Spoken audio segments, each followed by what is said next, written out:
चलो। मोक्ष मार्गस्य नेतारं भेतारं कर्म भूव्रतां ज्ञातारं विश्वतत्त्वानां वंदे तद्गुणलब्धये वंदे तद्गुणलब्धये। बोलिए चौबीसों तीर्थंकर भगवान की जय। बोलिए उमा स्वामी महाराज की जय। द्वादशांग जिनवाणी माता की जय। जैन धर्म की जय। आज हम तत्वार सूत्र का नया अध्याय 7वां अध्याय चालू करने जा रहे हैं। 6 अध्याय हम पढ़ चुके हैं, जिसमें हमने आश्रव कर्म कैसे होता है ये पढ़ा था, और अब शुभाश्रव क्या है, कैसे हो सकता है, क्या उपाय हैं, वो सब हम 7वें अध्याय में पढ़ेंगे। ठीक है, तो सूत्र नंबर पहला निकाल लीजिए। पहला सूत्र मैं पढ़ रही हूँ, फिर आप पढ़ना दीपा दीदी। हिंसा नृत स्तेया ब्रह्म परिग्रहेभ्यो विरतिर्व्रतम। पढ़िए। हिंसा नत स्तेय ब्रहा स्तेया ब्रह्मा परिग्रहेभ्यो विरति व्रतम। हाँ, दूसरी बार में सही पढ़ा आपने। स्तेया और ब्रह्म परिग्रहेभ्यो विरतिर्व्रतम।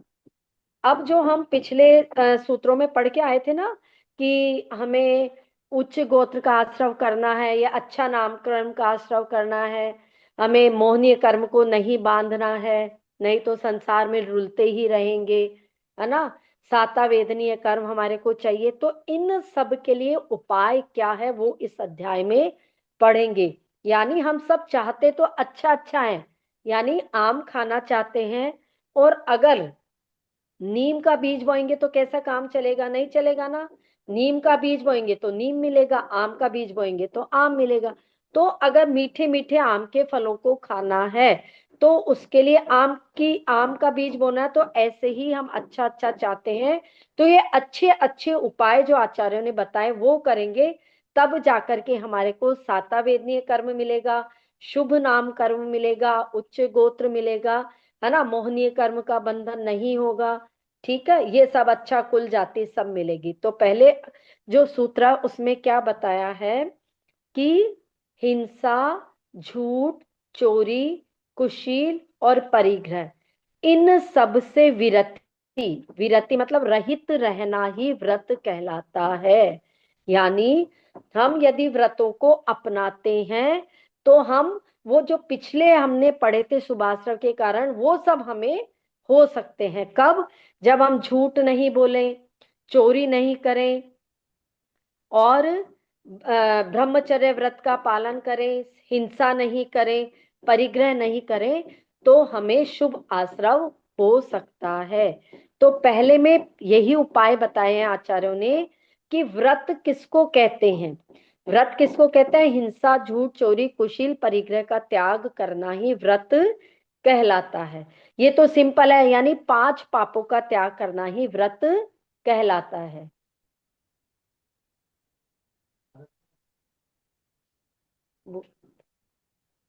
हम्म, आया ये समझ में? 5 पापों का त्याग हाँ। करना ही व्रत कहलाता है।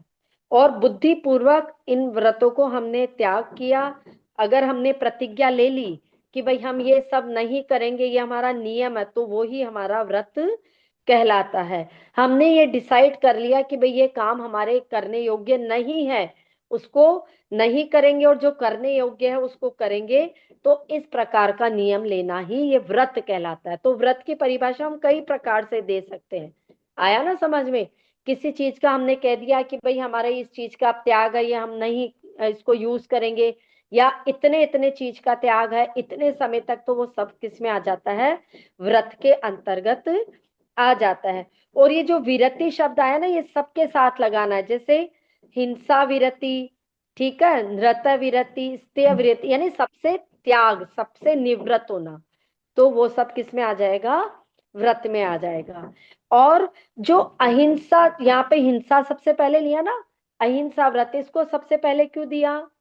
इसलिए दिया क्योंकि जैसे एक खेत होता है, खेत में इतनी सारी फसल होती है, उसकी सुरक्षा करने के लिए हम क्या करते हैं? चारों तरफ बाड़ बांध देते ना, वो उससे क्या बोलते हैं, लोहे की वो जो चारों तरफ लगा देते, मेड़ जिसको बोलते हैं, ताकि उसके अंदर कोई जानवर आदि ना जाए, फसल को खाए नहीं। तो ये इसलिए करते हैं कि फसल सुरक्षित रह जाए। तो यदि हमने अहिंसा व्रत की बाड़ चारों तरफ लगा दी, तो उसके अंदर हमारे चारों के चारों व्रत भी सुरक्षित रहेंगे। इसलिए अहिंसा व्रत को सबसे पहले यहाँ पर लिया गया है, बाकी के व्रतों को बाद में लिया गया है। चलिए आगे, सूत्र नंबर 2। देश सर्वतोणु महती, पढ़िए। देश सर्वतो महती। हाँ, अब शिष्य ने पूछा कि आपने तो हमारे को बता दिया कि भाई इन पापों का त्याग करो, हिंसा का भी, झूठ का भी, चोरी का भी, लेकिन हम तो गृहस्थी हैं, हम तो सारे तरह के पापों का त्याग नहीं कर सकते। कर सकते हैं क्या? भाई हम तो खाना भी बनाते हैं, कमाने के लिए भी जाते हैं, सारे काम करते हैं, तो पाप तो हमारे को लगता ही है, हिंसा भी लगती है, कभी झूठ चोरी भी हो जाता है, तो हम क्या करें? हम तो इतना, आपने तो बोल दिया भाई पापों को छोड़ना है, तो सारे को व्रती विरति रहोगे तो आप व्रती बनोगे। लेकिन यदि हम ऐसा नहीं बन सकते तो क्या करें? तो फिर आचार्य ने बताया, देश सर्वतोणु महती, यानी आप इन पांचों पापों का त्याग दो प्रकार से कर सकते हो। कैसे कैसे कर सकते हो? एक तो एक देश कर सकते हो। एक देश का मतलब होता है जितने भी पाप हैं उनका आंशिक रूप से त्याग करना। ठीक है, मोटे मोटे रूप से हमने त्याग कर दिया कि हम त्रस्त जीवों की हिंसा नहीं करेंगे, है ना। मोटे मोटे रूप से अपन ने हिंसा का त्याग ले लिया कि हम संकल्पी हिंसा नहीं करेंगे, लेकिन उद्यमी हिंसा तो होती है, आरंभी हिंसा तो होती है हमारे से। तो मोटे मोटे रूप से जो हिंसा आदि का त्याग करते हैं उसको देश व्रत कहते हैं। और ये देश व्रत ही अणुव्रत कहलाता है। एक देश पाप का त्याग करना अणुव्रत कहलाता है। और सर्वतो का मतलब होता है पूरी प्रकार से, सर्वथा हर प्रकार से पांचों पापों का त्याग करना, यानी किसी भी कंडीशन में हिंसा नहीं करना, झूठ नहीं बोलना, चोरी नहीं करना, तो पांचों पापों का पूरी तरह से त्याग करना, वो कहलाता है सकल देश त्याग या सकल देश व्रत, या जिसको महाव्रत भी कहते हैं। यानी दो प्रकार का के मतलब क्या होगा? किसका? एक देश हाँ, एक देश एक देश यानी का कि मतलब अणुव्रत, एक देश का, यहाँ आया ना हाँ। देश सर्वतोणु महती, तो एक देश का मतलब तो हाँ। अणुव्रत। हम्म।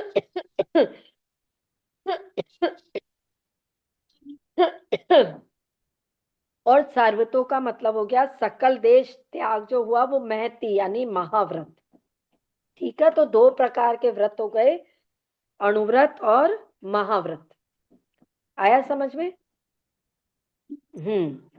अब पांच ही तो महाव्रत हो गए, पांच ही अणुव्रत हो गए। तो अणुव्रत जो है वो ही महाव्रत है, लेकिन जैसे अहिंसा अणुव्रत हो गया, या किसी ने पूरी तरह से त्याग किया तो वो अहिंसा महाव्रत हो गया। जैसे मुनिराज है वो महाव्रती है, और हम श्रावक लोग हैं हम अणुव्रती हैं। ठीक है, ऐसे ही सत्याणुव्रत, अचौर्याणुव्रत, ब्रह्मचर्याणुव्रत और परिग्रह परिमाणु व्रत, ऐसे ही सत्य महाव्रत हो जाएगा, अचौर्य महाव्रत, ब्रह्मचर्य महाव्रत और अपरिग्रह महाव्रत। ठीक है। ये लिखना अगर है क्या? इसमें लिखा हुआ नहीं? नहीं, इसमें लिखा हुआ नहीं है, बताया है। क्योंकि हाँ। अणुव्रत कौन कौन से हो गए, तो जो अगर छोटे रूप में त्याग किया पापों का, तो वो पांचों पाप के आगे, मतलब वो उसका उल्टा करके अणुव्रत हो जाएंगे वो। जैसे जिसने हिंसा का त्याग कर दिया तो वो अहिंसा अणुव्रत, और अगर पूरी तरह से त्याग कर दिया तो अहिंसा महाव्रत। ऐसे ये समझाने के लिए मैंने आपको सारा बताया है। ठीक है। हाँ, अब सूत्र नंबर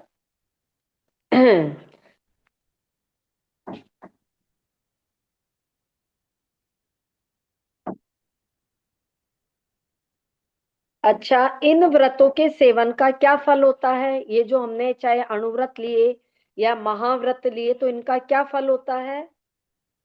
जैसे एक पुरुष कोई रोगी है और उसको वो रोग दुखी कर रहा है, पीड़ा पहुंचा रहा है, सता रहा है उसको, तो उसको रोगी को दूर करने का उपाय क्या है?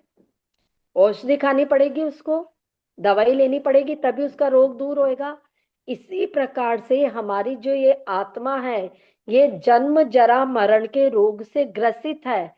यदि हम चाहते हैं कि इस रोग से हम मुक्त हो जाए, पूरी तरह से छूट जाए, तो ये जो व्रत है, ये हमारे लिए औषधि का काम करेंगे। यदि हम ये औषधि ले लेंगे, तो हम क्या हो जाएंगे? इन ये जो जन्म जरा मरण की बीमारी है, इससे हम छुटकारा पा लेंगे। ठीक है। ये जो व्रत है, ये पता है क्या, ये सबके लिए है। ऐसा नहीं सोचना चाहिए कि ये केवल किसके लिए है। ये केवल महाराज या माता जी के लिए नहीं है, ये हमारे लिए भी बताए हैं। श्रावण के लिए क्योंकि भी है। हाँ, ये हमारे लिए भी है। जैसे अब ये व्रत तो बता दिए, तो व्रत बताने में हम स्थिर कैसे रहे उन व्रतों में, है ना? स्थिरता कैसी बनी रहे, तो इसके लिए हम क्या करें? तो आचार्य ने बताया, तत्स्थैर्यार्थम भावना पंच पंच। बोलिए। तत्स्थेयार्थम भावना पंच पंच पंच। हाँ, यानी उनकी, तत् आया ना शब्द यहाँ पे, तत् यानी उनकी। उनकी किसकी? जो व्रत हम पढ़ करके आए हैं पहले, उनकी। तो उनमें स्थिर, या है ना, ततस्थैर्यार्थम, यानी उनमें स्थिरता बनाए रखने के लिए, या उनमें तटस्थ बनाए रहने के लिए भावना कितनी है? पंच पंच, पांच पांच प्रकार की भावनाएं हैं। क्योंकि पांच ही व्रत है, और पांचों व्रतों की पांच पांच भावनाएं, तो कुल मिलाकर के कितनी भावनाएं हो गई? 25।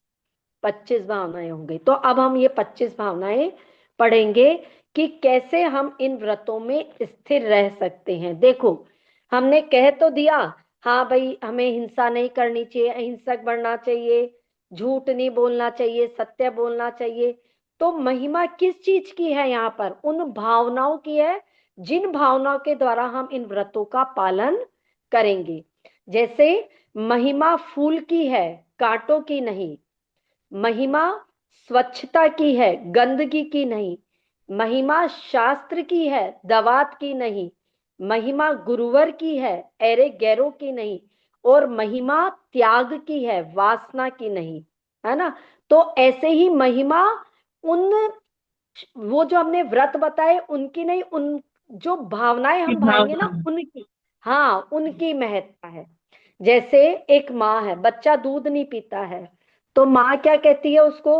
बेटा दूध पी लो, ये दूध अपने आप में एक कंप्लीट भोजन है तुम्हारे लिए, इससे तुम स्वस्थ रहोगे। है ना?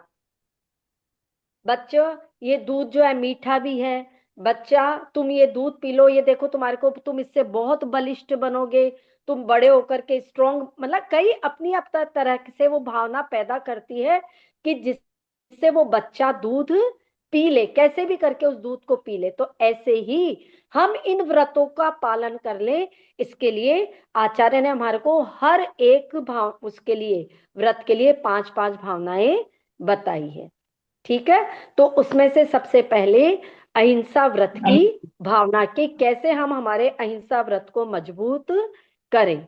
तो पहले मैं पढ़ती हूँ, फिर आप पढ़िएगा। वांग मनोगुप्तिर्यादान निक्षेपण समित्यालोकित पान भोजनानि पंच।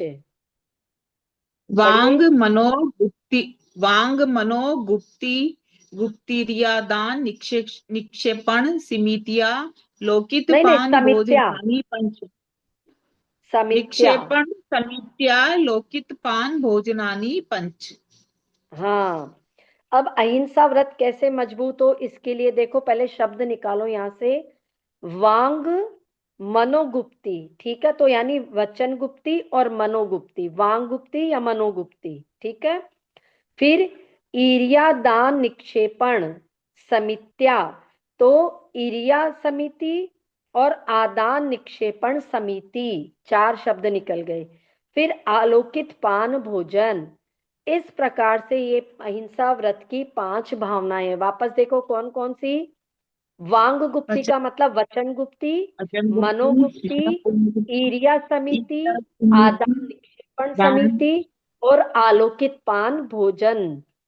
ये 5 अहिंसा व्रत में हमारे को दृढ़ बनाती है। यानी जैसे आलोकित पान भोजन लास्ट में आए ना, रात्रि भोजन त्याग, रात में किसी भी प्रकार से खाना नहीं खाना, चारों प्रकार के आहार का त्याग करना, ये क्या कहलाता है? आलोकित पान भोजन। यदि हम ये करते हैं तो इससे हमारा अहिंसा व्रत पालन होता है। यदि हम रात में स्वयं नहीं खा रहे लेकिन दूसरों को खिला रहे तो भी हम हिंसा कर रहे हैं, हम हाँ। हिंसा के भागी हैं। आलू प्याज हम नहीं खाते लेकिन किसी के लिए बनाते हैं तो दोष अपने को ही लगता है। वो तो मान लो आपने आधा किलो सब्जी बनाई तो सारा दोष आपको गया, खाने वाले ने तो थोड़ी थोड़ी सी खाई, उनको कम दोष लगा, बनाने वाले को ज्यादा दोष लगता है। ठीक है, तो इस तो वही तरह हो से गया यदि हम, ना, आलू प्याज छीलने का ही दोष लग गया। सबका ही है, सारी चीजों का ही है, सबका दोष। तो इस तरह से ये छोटी छोटी भावनाएं जो बताई है, यदि हम इनका ध्यान रखते हैं तभी हम अहिंसा व्रत का पालन कर सकते हैं। पहली भावना वचन गुप्ती। वचन गुप्ती का मतलब क्या? वचन को वश में रखना वचन गुप्ती कहलाता है। और मन को वश में करना मन मन गुप्ती कहलाता है। गुप्ती का मतलब होता है वश में रखना। अब ये भावना हिंसा व्रत में क्यों आई? इससे कौन सी हिंसा हो रही है? हो रही है क्या हिंसा वचन से या मन से? होती है ना, कैसे? गलत शब्द बोल, प्रिय अप्रिय शब्द बोलना, कठोर वचन बोलना, निंदनीय बातें बोलना, ये सब वचन ही तो हो गए, वचन हाँ, तो गुप्ती। ये वचन है। और ये वचन क्या है? किसी को कष्ट पहुंचाते हैं, किसी को दुखी करते हैं, अंतर आत्मा को कल्पाते हैं, तो उसकी हिंसा हो रही है। इसलिए इसमें कहा है वचन को भी यदवा तदवा नहीं बोलना, ऐसा ही हर कुछ नहीं बक देना, हमेशा सोच समझकर हित मित प्रिय वचन बोलना ही क्या कहलाता है? वचन गुप्ती कहलाता है। और मनोगुप्ती, मन को वश में रखना। क्यों? क्योंकि हम मन में कई प्रकार की बातें सोच लेते हैं, जो मर्जी सोच लेते हैं, मैं ऐसा कर दूंगा, मैं वैसा कर दूंगा, ये हो जाए तो अच्छा, उसके वैसा हो जाए। इतनी ज्यादा हम मन में क्या कर लेते हैं, मन से ही। और पहले तो मन से की, फिर वो वचनों में आ जाती है, और वो कब द्रव्य हिंसा हो जाए पता ही नहीं चलता। वचन से और मन से भाव हिंसा हुई, ठीक है, और वो कब द्रव्य हिंसा में परिवर्तित हो जाए पता ही नहीं चलता। इसलिए आचार्यों ने कहा है वचन गुप्ती और मन गुप्ती का पालन करो। फिर तीसरा है इरिया समिति। इरिया समिति का मतलब होता है 4 हाथ भूमि को देख करके चलना अपने से आगे, ताकि कोई भी जीव जंतु जानवर आगे हो तो हमें दिख जाए, हमारा पैर उस पर नहीं पड़े और वो जीव जंतु बच जाए। है ना? देखो, 4 हाथ जमीन देख करके चलते हैं तो इसके बहुत सारे फायदे हैं, है कि नहीं है? है ना? नीचे देखकर जो चले जीव जंतु बच जाए, ठोकर भी लागे नहीं पड़ी वस्तु मिल जाए। है ना? रास्ते में कोई वस्तु भी किसी की खो गई, पड़ी हुई वस्तु, तो वो भी मिल जाती है, ठोकर भी नहीं लगती है और जीव जंतु भी बच जाते हैं। तो ऐसे 4 हाथ जमीन देख करके चलने का ये फायदा होता है। तो ये तो हम कहते हैं कि भाई ये तो महाराज वगैरह के लिए, ये हमारे लिए थोड़ी है। नहीं, ये हमारे लिए भी है। यदि हम 4 हाथ भूमि आगे देख करके चलेंगे तो क्या हमें पाप लग जाएगा क्या?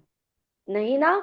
हम भी तो हमारा मार्ग प्रशस्त करें, हम भी तो हमारा अभ्यास चालू करें, तभी तो हम इन हिंसा से बच पाएंगे। तो इसलिए इरिया समिति का पालन हमें भी करना चाहिए। फिर है आदान निक्षेपण समिति। यानी किसी भी वस्तु को रखते समय, उठाते समय क्या करना चाहिए? देख शोध करके रखना चाहिए, परिमार्जन करके उसको उठाना चाहिए।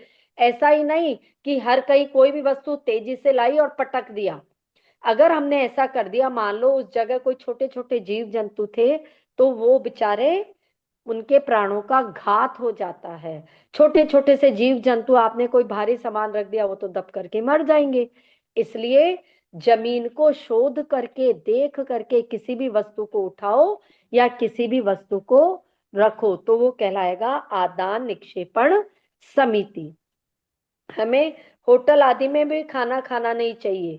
उससे भी क्या होता है, हमें क्योंकि होटल वाले क्या करते हैं, आदान निक्षेपण समिति का पालन करते हैं क्या? वो तो जहां मर्जी गर्म चीज रख दी, जहां मर्जी ठंडी चीज रख दी, एक ही टेबल पर सारा सामान ला करके रखते हैं, गरम गरम वो क्या बोलते हो सिजलर लाके रख देते हैं। तो कितना मतलब है क्या उसमें आदान निक्षेपण समिति का पालन हो रहा है क्या? बिल्कुल नहीं हो रहा है।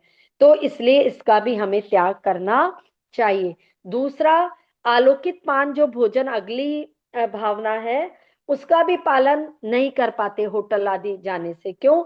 वो रात का बनाया खाना सुबह भी खिला देते हैं। तो यदि हम रात का बना खाना सुबह खाते हैं तो उसमें भी हमारे को दोष लगता है। इसलिए रात में खाना न बनाना चाहिए, न खाना चाहिए, न किसी को खिलाना चाहिए। आलोकित, आलोकित का मतलब होता है प्रकाश में, सूर्य के प्रकाश में ही खान पान करना चाहिए। तो इस तरह से क्या है, ये पांचों भावनाओं का यदि हम पालन करेंगे तो हमारा अहिंसा व्रत मजबूत रहेगा, दृढ़ रहेगा, हम उसमें स्थिर बने हुए रहेंगे। ये आ गया समझ में अहिंसा व्रत की भावनाएं? हाँ। हाँ, क्योंकि ये देखो जैसे वचन गुप्ती मन गुप्ती है, ये पहले वचनों से तू तू मैं होती है कि नहीं? है ना? पहले तू तू मैं फिर होती है, मन बाद से में होती कब? है, हाँ, मन में। वचन। हाँ, पहले मन में हुई, फिर वचनों से हुई, और कब वो मुक्केबाजी कर ले, कब एक दूसरे को पछाड़ दे, पता ही नहीं है। तो इसलिए आचार्य ने पहले ही कह दिया कि आपके मन और वचन को ही वश में कर लो, तो वह द्रव्य हिंसा तक बात ही नहीं जाएगी। आया समझ में ना? हाँ। चलिए आगे, सत्य व्रत की भावनाएं। क्रोध, लोभ, भीरुत्व, हास्य, प्रत्याख्यान, प्रत्याख्यानान्य, नुविचि भाषणम च पंच। पहले ये अहिंसा व्रत की थी ना सारी। हाँ, ये अहिंसा व्रत की थी। हाँ, ये पढ़िए सूत्र पांचवा। क्रोध, लोभ, भीरुत भीरुत भीरुत भीरुत्वा, हास्य, प्रत्याख्याना, नुविचि भाषणम च पंच। देखो एक बार देखो, एक तो भीरुत्व, ठीक है, फिर भीरुत, हास्य। प्रत्याख्या, हाँ, फिर प्रत्याख्यानान्य और हाँ। नुविचि भाषणम। पढ़ो वापस एक बार। क्रोध, लोभ, भीरुत्व, हास्य, प्रत्याख्यानान्य, नुविचि भाषणम च पंच। हाँ, ये अब पंच, ये पांच भावनाएं अब किसकी बता रहे हैं? सत्यव्रत सत्य। की। हाँ, सत्य, क्योंकि देखो यहाँ पे कहीं लिखा हुआ नहीं है इसमें कि सत्यव्रत की ये भावनाएं, हमने कहाँ से निकाला इसका मीनिंग? क्योंकि पहले उन्होंने दे दिया था हिंसा, झूठ, चोरी, कुशील, परिग्रह, क्रम से बता दिए। फिर आचार्यों ने बता दिया कि उन भावनाओं में स्थिर रहने के लिए पांच पांच भावनाएं हैं। तो यानी ये क्रम से चल रही है। तो पहले अहिंसा व्रत की आ गई, अब सत्य व्रत की भावनाएं पांच है। इन भावनाओं को क्या होता है, बार बार भाने से हम इनमें स्थिर बने रहते हैं, मजबूत बने रहते हैं कि नहीं हमें ये काम करना ही है, इसमें अडिग बने रहना, इससे मार्ग से हटना नहीं है। तो देखो यहां से निकालो, ये आया ना, क्रोध, लोभ, भीरुत्व, हास्य, प्रत्याख्यान, आया ना प्रत्याख्यान। तो ये प्रत्याख्यान शब्द सब में लगेगा, क्रोध प्रत्याख्यान, लोभ प्रत्याख्यान, भीरुत्व प्रत्याख्यान और हास्य प्रत्याख्यान। फिर नुविचि भाषण, अनुविचि भाषणम, अन्य शब्द निकला ना यहाँ से। तो अनुविचि भाषणम यानी शास्त्र के अनुसार बोलना, ये पांच भावनाएं हैं। अब प्रत्याख्यान शब्द का मतलब क्या होता है? प्रत्याख्यान मतलब त्याग करना। प्रत्याख्यान का मतलब त्याग करना। क्या? तो किस किस चीज का त्याग करना है? जिन जिन की वजह से हम झूठ बोलते हैं उन सब का त्याग करना है। तो बहुत आसान हो गया। हम गुस्से की वजह से झूठ बोल देते हैं कि नहीं बोलते हैं? गुस्से में आकर के हालत कैसी हो जाती है एक शराबी व्यक्ति की जैसी, जैसे शराब के नशे में आदमी को ध्यान नहीं रहता कि वो क्या बोल रहा है, क्या सच है क्या गलत है, बस बोलने से मतलब है, जो मर्जी मुंह में आया बक दिया। तो वो कहलाता है क्रोध। तो क्रोध का त्याग करना है, क्यों? क्योंकि हम कुछ गलत बात ना कहते। ऐसे ही लोभ, लालच जो होता है उसकी वजह से भी व्यक्ति झूठ बोलता है। जैसे एक व्यापारी है, बाट है उसके पास में, और वो क्या करता है, उसको कम ज्यादा तोल करके, और झूठ लोभ के कारण ही करता ना, कि मैं ज्यादा कमा लूंगा ऐसा करके। तो लोभ के कारण उसको सच झूठ बोलना पड़ता है।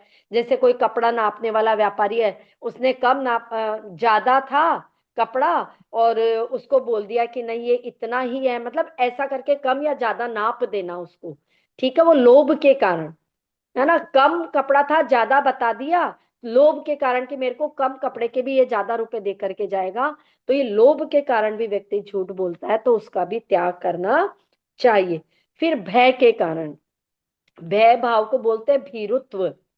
तो भय के कारण भी झूठ बोल देते हैं कि देखो वो हमसे, हमारे बड़े हैं, वो हमें कुछ भी कह देंगे, अभी डांटेंगे, मार नहीं दे, या हमें कुछ कह नहीं दे, तो इस कारण से भी झूठ बोल देते हैं। तो भय का भी त्याग करना पड़ेगा कि नहीं, हमें जो सच बात है, जो जैसी है वैसी की वैसी ही बात करनी है, किसी से डरना नहीं है। अगर डर गया सो मर गया, यानी उसका फिर सत्यव्रत का पालन नहीं होगा। इसलिए सत्य में अडिग रहना है, तो डर का भी त्याग करना पड़ेगा। फिर है हास्य। हंसने के भाव को हास्य कहते हैं। यानी हंसी मजाक में भी हम क्या करते हैं, कई बार झूठ बोल देते हैं, हंसी मजाक में भी बोल देते हैं ना। और वो हंसी मजाक में झूठ तो बोल दिया, और बाद में उसका भुगतान हमें करना पड़ता है। जैसे कई बार होता है, अप्रैल फूल जब मनाते हैं, तो किसी को बोल दिया कि तुम जाओ, तुम्हारे दादाजी हॉस्पिटल में एडमिट है, और उनको तो बस आखिरी सांसें गिन रहे हैं, उनको तो डॉक्टर ने जवाब दे दिया। अब कोई पोता पोती अपने दादा से बहुत ज्यादा अटैच थे, तो क्या हो जाता है, वो दादा दादी तो बाद में कुछ होगा, उनको पहले अटैक आ जाता है।